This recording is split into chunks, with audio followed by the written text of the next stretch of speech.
بسم اللہ الرحمن الرحیم۔ السلام علیکم دوستو۔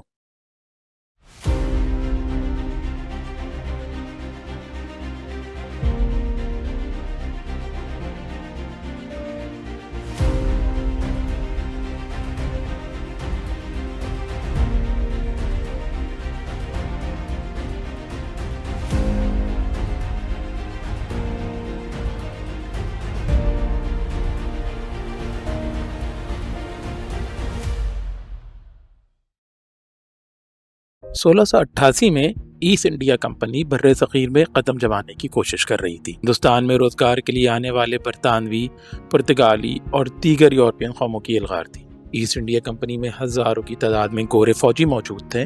اسی اثنا میں کمپنی کے ڈائریکٹرز نے فیصلہ کیا کہ مغربی لوگ مقامی خواتین سے شادی کر سکتے ہیں۔ فیصلہ غیر معمولی حیثیت کا حامل تھا۔ ڈائریکٹرز کو بھی اندازہ نہیں تھا کہ اگلے 100 یا 200 سال بعد اس کے کیا عملی مثمرات ہوں گے۔ اجازت ملنے کے بعد لاتعداد انگریز ملازمین نے بر صغیر میں شادیاں کرنی شروع کر دی۔ اس سماجی اختلاط سے ایک نئی نسل وجود میں آئی جو اینگلو انڈینز کہلاتے تھے۔ یہ لوگ حقیقت میں تو بر صغیر میں رہتے تھے مگر فکری طور پر برطانیہ سے منسلک تھے۔ تقسیم ہند کے وقت ایک محتاط اندازے کے حساب سے ان کی آبادی 30 لاکھ کے قریب تھی۔ پاکستان میں بھی ہزاروں کی تعداد میں اینگلو انڈینز موجود تھے۔ یہ لوگ صرف اور صرف شہروں تک محدود تھے۔ اینگلو انڈینز حد درجہ دلچسپ لوگ تھے۔ ان کے محاورے، روزمرہ کی زبان، اٹھنے بیٹھنے کے طریقے، رہن سہن تمام کا تمام برطانوی اور مقامی روایات کا ایک منفرد سنگم تھا۔ Railway, post office, custom, nursing, mining اور دیگر کئی شعبوں میں یہ کثیر تعداد میں موجود ہوتے تھے۔ چند محکمے جیسے ریلوے تو ایسے تھے جو عملی طور پر اینگلو انڈین ہی چلا رہے تھے۔ میڈیکل اور نرسنگ کے شعبوں کا بھی یہی حال تھا۔ ڈی سوزا، ڈی سلوا، جینیوا جیسے نام بالکل عام تھے۔ ان لوگوں نے تجارت کے شعبے میں بھی بہت اہمیت حاصل کر لی تھی۔ پرائیویٹ سیکرٹری، دفاتر کے مینیجر اور اس طرح کے شعبوں میں ان کی کارکردگی بے مثال تھی۔ لاہور میں انڈس ہوٹل کے قریب میں زندگی سے بھرپور ان لوگوں کی آبادی تھی۔ اسی طرح ریلوے اسٹیشن کے نزدیک بھی اینگلو انڈین کثیر تعداد میں رہتے تھے۔ کراچی میں ایلنی اسٹریٹ انہی کی نمائندگی کرتی تھی۔ یہ بہت زیادہ متمول لوگ نہیں تھے، سفید پوش طبقے سے تعلق رکھتے تھے۔ ان کی سماجی روایات مقامی آبادی سے حد درجہ مختلف تھی۔ آپ لوگوں کو یاد ہوگا کہ مری میں ایک سیم ہوٹل ہوا کرتا تھا، اس کے مالک بھی یہی اینگلو انڈین لوگ تھے۔ اسی طرح سے کراچی کے علاقے صدر میں ایک زمانے میں کافی تعداد میں اینگلو انڈین نظر آ جاتے تھے۔ برطانوی زندگی کے مطابق رقص، موسیقی اور خوش رہنا ان کے خمیر میں شامل تھا۔ یہ بات نہیں تھی کہ مقامی لوگوں سے دور رہتے تھے، بالکل نہیں۔ ان کے گھروں میں آمد و رفت کا ایک سلسلہ جاری رہتا تھا۔ یہ خوش رہنے والے اور خوش رکھنے والے افراد تھے، حد درجہ صاف ستھرے اور مہمان نواز۔ ان کی طرز گفتگو بھی بے حد دلچسپ ہوا کرتی تھی۔ لندن کا صیغہ ہر وقت استعمال کرتے رہتے تھے۔ اگر آپ ان سے اس وقت پوچھتے کہ بھئی لاہور میں کیا وقت ہوا ہے تو یہ لاہور کا وقت بتانے کے بعد ضرور کہتے کہ لندن میں کیا وقت ہوگا۔ ان کی واضح اکثریت نے برطانیہ کبھی نہیں دیکھا تھا مگر اکثر استعارے لندن سے منسلک تھے۔ اگر لاہور کی بیکری سے ڈبل روٹی خریدی تو یہ ضرور کہتے تھے بیک ہوم، یعنی لندن میں ڈبل روٹی کس طرح کی ہوتی ہے۔ بیک ہوم ان کی زبان پر اس طرح سے چڑھا ہوا تھا جیسے ساری زندگی برطانیہ میں گزار کر صرف چند گھنٹے پہلے ہی یہاں پہنچے ہیں مگر اصل میں کبھی بھی وہاں نہیں گئے تھے۔ ان کا لہجہ بھی حد درجہ منفرد تھا، انگریزی اور اردو کا عجیب و غریب ملغوبہ۔ اگر کوئی اینگلو انڈین دوست کے گھر جانا چاہتا تھا تو یہ کہتے تھے تم کتنے بجے ہمارے گھر آنا مانگتا؟ کھانے کے لیے بھی فرماتے تھے کہ تم کب کھانا مانگتا؟ رنگ برنگے فقرے محفلوں کی جان ہوتے تھے، کوئی انہیں برا نہیں سمجھتا تھا۔ لاہور میں ایک اینگلو انڈین ٹریفک انسپیکٹر دہائیوں تک مال روڈ پر نظر آتا رہا۔ ریلوے اسٹیشن لاہور کے نزدیک ان لوگوں کا سماجی کلب بھی موجود تھا، اس میں پڑھے لکھے مقامی لاہوری بھی خوب نظر آتے تھے۔ یہ نسل دراصل پاکستان کے بڑے بڑے شہروں میں زندگی اور رنگ کی بھرپور علامت تھی۔ کمال امر یہ بھی ہے کہ ان کی اکثریت تعلیم یافتہ تھی، خواندگی تقریباً 90% کے قریب تھی۔ خواتین میں تعلیم حاصل کرنے کا رجحان مردوں سے بھی زیادہ تھا۔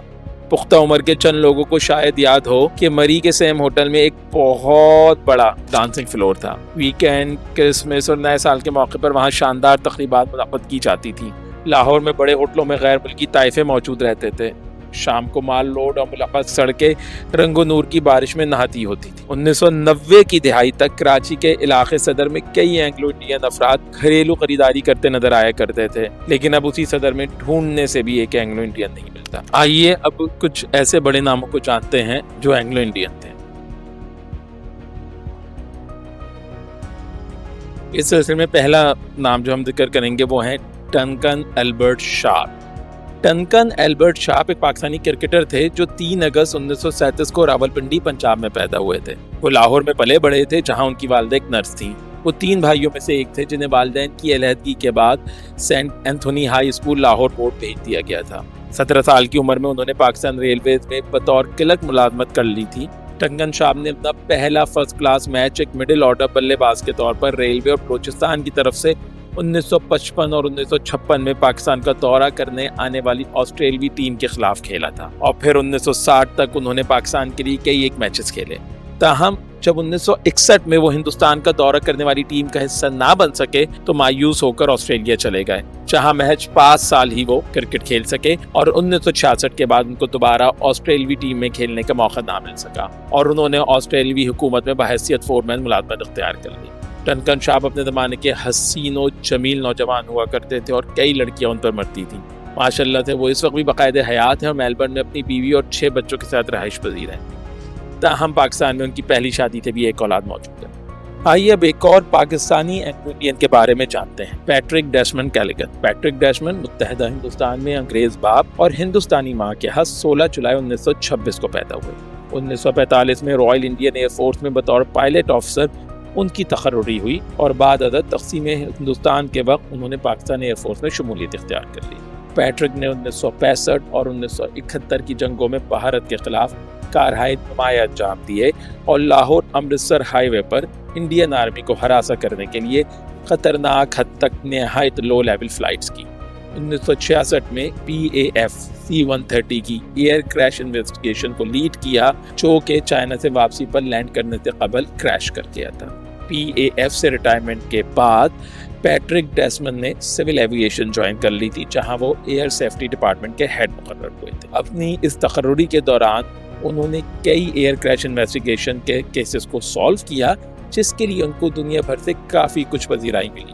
پیٹرک نے اپریل 1992 میں 65 سال کی عمر میں وفات پائی۔ PAF کی ویب سائٹ پر پاکستان آرمی کے پوائنٹنگ آفیسرز میں ان کا نام موجود ہے، جبکہ army aviation directorate general headquarter سے شائع شدہ history of Pakistani army aviation 1947 تا 2007 میں بھی ان کو خراج تحسین پیش کیا گیا۔ اب آئیے دوستو، ہم ایک ایسے اینگلو انڈین کی بات کرتے ہیں جس سے متعلق ہر پاکستانی بلکہ ہر مسلمان پاکستانی کو نہایت فخر ہونا چاہیے۔ Alvin Robert Cornelius, HPK, 14th May 1903, 21st December 1991, was a Pakistani jurist, legal philosopher and judge, serving as the 4th Chief Justice of Pakistan from 1960. ہم بات کر رہے ہیں ایلون رابرٹ کارنیلس۔ ایلبرٹ رابرٹ کارنیلس 8 مئی 1903 کو آگرہ متحدہ ہندوستان میں ایک مسیحی Urdu speaking Anglo Indian family میں پیدا ہوئے۔ ان کے والد اور والدہ دونوں کا تعلق نہایت ریپیوٹڈ اینگلو انڈین فیملی سے تھا۔ ان کے والد کا تعلق برٹش اینگلو انڈین خاندان سے تھا، جبکہ ان کی والدہ کا تعلق پرتگالی اینگلو انڈین خاندان سے تھا، جن کو لوزو انڈین بھی کہتے تھے۔ مسٹر کارنیلس کے والد مسٹر آئی جے کارنیلس ہالکر کالج میں ریاضی یعنی میتھمیٹکس کے پروفیسر تھے اور پاکستان کے 6 وزیر اعظم آئی چندری گر کے نہایت قریبی دوستوں میں سے تھے۔ کارنیلس نے اپنی ابتدائی تعلیم سینٹ پیٹر کالج آگرہ سے حاصل کی اور بعد ازاں الہ آباد یونیورسٹی اور سلوائن کالج کیمبرج سے قانون کی ڈگری حاصل کی۔ 1946 میں وہ لاہور ہائی کورٹ کے ایسوسیٹ جج مقرر ہوئے اور تقسیم ہند کے بعد پاکستان کی شہریت اختیار کرتے ہوئے بطور لا سیکرٹری لا منسٹر جوگندر نال منڈل اور وزیر اعظم لیاقت علی خان کے ساتھ کام کی ابتدا کی اور پاکستان کے کورٹ سسٹم کی تشکیل و ترتیب میں بنیادی کردار ادا کیا۔ کارنیلس کے کریڈٹ پر کئی بڑے کیسز رہے ہیں، جیسے پاکستان میں اقلیتوں کے تحفظ کا کیس یعنی freedom of religion case, Bogra case against prudential reserve, Pakistan cricket board کے لیے اسپورٹس لا وغیرہ کیس وغیرہ۔ 1960 میں ایوب خان نے انہیں چیف جسٹس آف پاکستان مقرر کیا اور یہ وہ پاکستان کے پہلے مسیحی تھے جو چیف جسٹس کے عہدے پہ تعینات ہوئے تھے۔ دوستو، آپ کو یہ جان کر سخت حیرت ہوگی کہ مسٹر کارنیلس کرسچن ہوتے ہوئے پاکستانی موومنٹ کے نہ صرف نہایت زبردست حامی تھے، بلکہ انہوں نے قائد اعظم محمد علی جناح کے ساتھ مل کر تحریک پاکستان کی کامیابی کے لیے گرا قدر خدمات انجام دی تھی۔ وہ مسلم لیگ کے نہایت شرعی اسپوکس مین مشہور تھے۔ کارنیلس نے پاکستان ریزولوشن کی ڈرافٹنگ یعنی تیاری میں بھی جناح کی کافی مدد کی تھی۔ کارنیلس ان چند لوگوں میں سے ایک تھے جنہیں سب سے اول پاکستانی نیشنلٹی تفویض کی گئی تھی۔ رابرٹ کارنیلس پاکستان کرکٹ بورڈ کے بھی فاؤنڈنگ فادر تھے اور انہوں نے پاکستان کرکٹ بورڈ کی تشکیل میں نمایاں کردار ادا کیا تھا۔ 1954 میں جسٹس منیر کی منیر رپورٹ نے جہاں پاکستان کی مذہبی مقتدرہ کے بالا خانوں میں تہلکہ مچا دیا تھا، اور جس رپورٹ نے پاکستان کی مذہبی بنیادوں اور نظریات پر کاری ضرب لگانے کی کوشش کی تھی، تو ایسے وقت میں ایک مسیحی جسٹس رابرٹ کارنیلس نے آگے بڑھ کر اسلام کا مقدمہ لڑا تھا اور اسلامی قانون کے شریعت کے تابع ہونے پر کئی مقالات اور پیپرز تحریر کیے۔ ایلون رابرٹ کارنیلس شریعت کا ایک انتھک محافظ تھا جس نے پاکستان کے قانونی اداروں میں اسلامی اقدار کو فروغ دینے میں سب سے اہم کردار ادا کیا۔ ان کے قانونی فلسفے یعنی لیگل فلسفی کی بنیادوں کا خلاصہ 3 نکات میں کیا جا سکتا ہے۔ Law has a moral function in society, یعنی قانون کا معاشرے میں اخلاقی کام ہوتا ہے۔ Number 2، law should be culture sensitive, یعنی قانون ثقافت کے لحاظ سے حساس ہونا چاہیے۔ Number 3، Islam is a valid foundation for a universal society, یعنی اسلام ایک عالمگیر معاشرے کے لیے ایک ویلڈ بنیاد فراہم کرتا ہے۔ رابرٹ کارنیلس نے اپنی 57 تقاریر اور مقالوں میں ان سادہ نظریات کو کیسے استوار کیا اور انہوں نے اپنے فیصلوں کے ذریعے ان کو کس طرح ثابت و نافذ کیا، یہی وہ چیز ہے جو انہیں سب سے بڑے قانونی فلسفیوں یعنی لیگل فلاسفر میں سے ایک بناتی ہے۔ چلیں ایلون رابرٹ سے متعلق ہم آپ کو ایک نہایت تعجب خیز بات بتاتے ہیں۔ 1954 میں جب چیف جسٹس منیر کی سربراہی میں بینچ نے آئین ساز اسمبلی کو تحلیل کرنے کے گورنر جنرل کے فیصلے کو برقرار رکھا، رابرٹ کارنیلس وہ واحد جج تھے جنہوں نے اختلاف کا نوٹ لکھا تھا۔ 4 سال بعد جب اسی عدالت نے ماشاءاللہ حکام کے خلاف 200 کے مقدمے کو برقرار رکھا تو کارنیلس نے ایک کنکرنٹ فیصلہ لکھا، یعنی وہ اس فیصلے سے متفق تو تھے لیکن وہ اپنی الگ سے وضاحت کرنے کی ضرورت محسوس کرتے تھے۔ ان کا ماننا تھا کہ بطور شہری ایک انسان کے بنیادی حقوق ناقابل تنسیخ ہیں اور ماشاءاللہ کے ذریعے بھی انہیں معطل نہیں کیا جا سکتا۔ یہ نقطۂ نظر باقی لوگوں سے اس قدر مختلف تھا کہ بعد میں اسے نوٹ آف ڈسنٹ کے طور پہ دیکھا گیا۔ رابرٹ کارنیلس کا ماننا تھا کہ قانون کا اصل کام لوگوں کے حقوق کا تحفظ کرتے ہوئے ان کو خود بھی تحفظ کا احساس مہیا کرنا ہے۔ اگست 1965 میں سڈنی میں ہونے والی ایک بین الاقوامی کانفرنس میں انہوں نے crime and punishment of crime کے نام سے ایک مقالہ پڑھا تھا، جس میں پاکستانی پختون معاشرے کے جرگہ سسٹم کی افادیت اور بقا اور ساتھ ساتھ چوری اور ڈکیتی جیسے جرائم کے لیے شریعت کی طرف سے مقرر کردہ سزاؤں کا دفاع کیا گیا تھا۔ جی دوستو، آپ نے بالکل صحیح سنا۔ پاکستان کا یہ مائناز اینگلو انڈین مسیحی جج جو دراصل شریعت کا بھی محافظ تھا، 21 دسمبر 1991 کو لاہور میں دنیا سے رخصت ہوا اور لاہور کے ہی گورا قبرستان میں سپرد خاک ہوا۔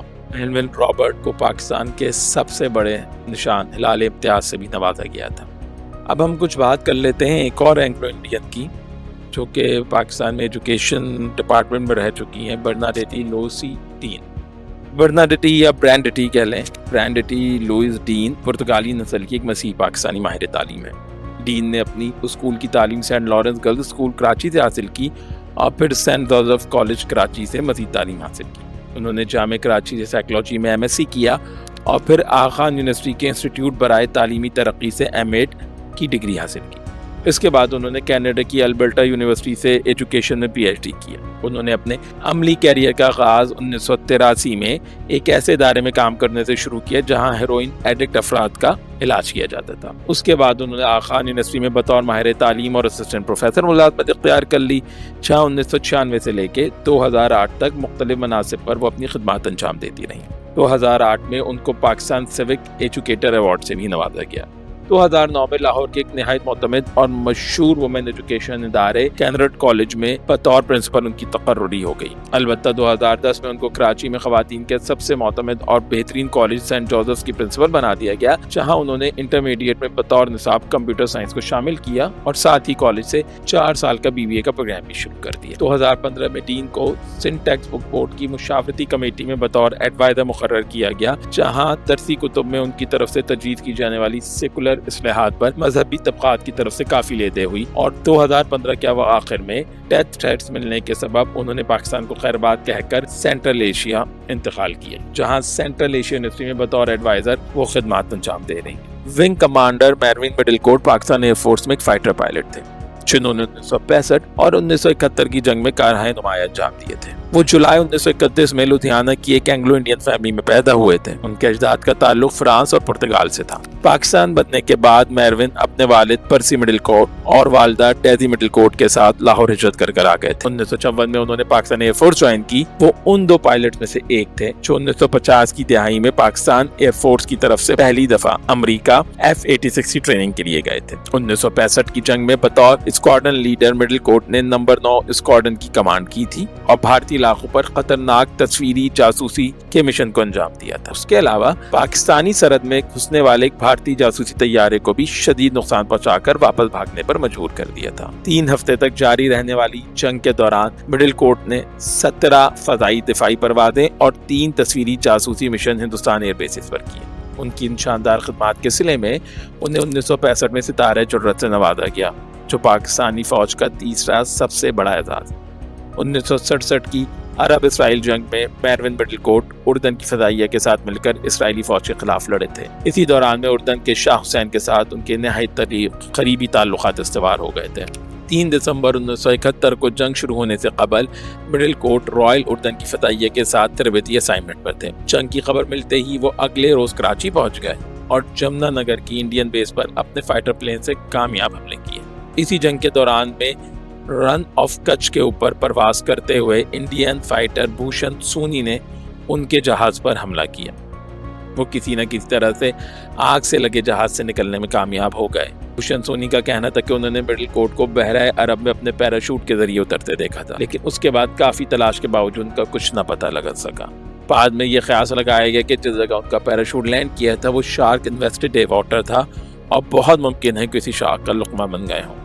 اردن کے شاہ حسین کو ان کی موت کا ازحد خلق تھا اور انہوں نے حکومت پاکستان سے درخواست کی تھی کہ مڈل کوٹ کی باقیات کو پاکستانی پرچم کے ساتھ ساتھ اردن کے پرچم کے سائے تلے میں بھی دفن کیا جائے۔ بس شاہ حسین کی خواہش کے احترام میں جہاں مڈل کوٹ کو پاکستانی پرچم میں لپیٹا گیا، وہیں ان کے سر والی جگہ کے نیچے اردن کا پرچم بھی رکھ دیا گیا تھا۔ صرف 40 سال کی عمر پا کر پاکستان کا یہ اینگلو انڈین عظیم سپاہی پاکستان کی خاطر اپنی جان قربان کرتے ہوئے اس دنیا سے رخصت ہو گیا۔ ماری پور کراچی میں ایک شاہراہ مڈل کوٹ کے نام سے موسوم ہے، جہاں 1959 میں کراچی میں تعیناتی کے سلسلے میں مڈل کوٹ کا قیام تھا اور یہیں 21 اکتوبر 1959 کو ان کی بیٹی لیزلی این پیدا ہوئی تھی۔ میریل پال نیدرلینڈ کی ممبر پارلیمنٹ میریل پال بھی ان کئی اینگلو انڈین میں سے ایک ہیں جن کی جڑیں پاکستان سے وابستہ ہیں۔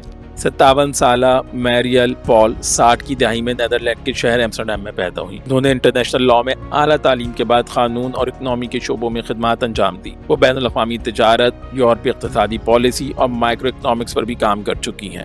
میریل پال کے والد ہیسنتھ پال ایک اینگلو انڈین تھے جو ان کی والدہ کینڈیڈا پال کی طرح پاکستان کے صوبہ سندھ کے شہر کراچی میں پیدا ہوئے تھے۔ اس جوڑے نے 60 کی دہائی میں اچھے مستقبل کی خاطر پاکستان کو چھوڑ کر نیدرلینڈ میں سکونت اختیار کر لی تھی۔ اپنے ایک انٹرویو میں میریل پال کا کہنا تھا کہ تقسیم بر صغیر کے وقت ہمارے دادا دادی انڈیا میں تھے۔ تقسیم کے بعد وہ کراچی منتقل ہوئے، جبکہ ہمارے دادا دادی کے کچھ رشتہ داروں نے کینیڈا اور آسٹریلیا کا رخ کر لیا۔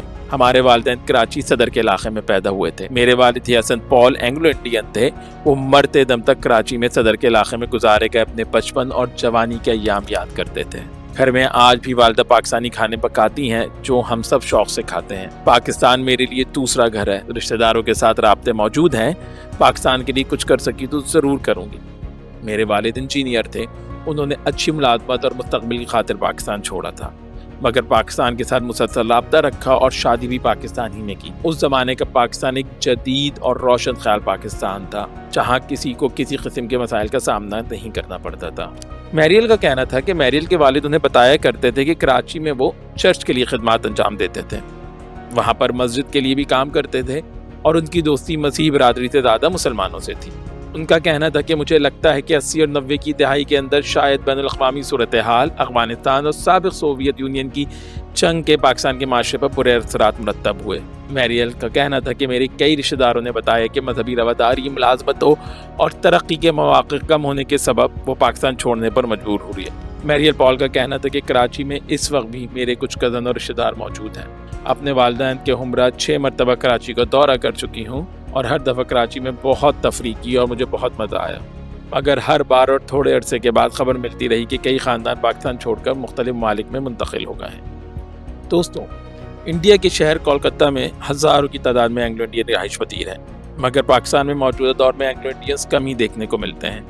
مگر 60 کی دہائی وہ وقت تھا جب پاکستان کے کئی شعبوں میں اینگلو انڈین بہت ہی اہم خدمات انجام دے رہے تھے۔ بعض ماہرین کا خیال ہے کہ قیام پاکستان کے وقت اگر ملک میں تربیت یافتہ اینگلو انڈین اہلکار نہ ہوتے تو شاید air force, post office, railway اور دیگر محکموں کی بنیاد رکھنے میں مزید وقت لگ سکتا تھا۔ مگر 80 اور 90 کی دہائیوں میں اینگلو انڈین نے بڑی تیزی سے پاکستان کو چھوڑنا شروع کر دیا تھا۔ اس سلسلے میں کوئی سرکاری عادت و شمار تو دستیاب نہیں، تاہم 2007 کی ایک رپورٹ کے مطابق پاکستان میں ان کی تعداد 1500، انڈیا میں 10 لاکھ اور بنگلہ دیش میں 2 لاکھ، مگر اب خیال کیا جاتا ہے کہ پاکستان میں تعداد اس سے بھی کم ہو چکی ہے۔